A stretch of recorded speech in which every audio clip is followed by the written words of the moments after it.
ఈరోజు తెలంగాణ రాష్ట్రంలో మొట్టమొదటిసారిగా ఆస్థా రైలు ఇవాళ అయోధ్యకు బయలుదేరుతున్నది. ఈరోజు రామభక్తులందరూ కూడా అయోధ్యలో ఉన్నటువంటి బాలరాముని దర్శించుకోవడానికి ఈరోజు మొట్టమొదటి రైలు సికింద్రాబాద్ రైల్వే స్టేషన్ నుంచి బయలుదేరుతున్నది. రాబోయే ఇంకో 15 నిమిషాల్లో బయలుదేరుతుంది. ఇవాళ ఉన్నటువంటి ఈ భక్తుల జనసందోహం అంతా చూస్తున్నారు.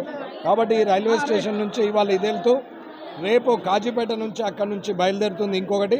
ఇలా ఈ నెల మొత్తంగా 32 రైళ్లు ఈ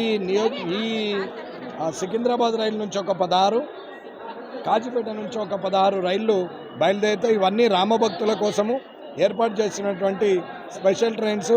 ఈ భారతదేశంలో గౌరవ ప్రధానమంత్రి నరేంద్ర మోడీ గారు గత 500 సంవత్సరాలుగా హిందువులు ఏదైతే బాధపడుతున్నారో, ఎవరినైతే నిర్లక్ష్యం చేసిన ఆ రామచంద్ర మహాప్రభుని తీసుకొచ్చి తిరిగి మరి పునఃప్రతిష్టాపన చేసి ఇవాళ అయోధ్యలో బాలరాముని ప్రతిష్ఠించారు. కాబట్టి ప్రజలందరూ ఆయన దర్శనార్థం వెళ్తున్నారు.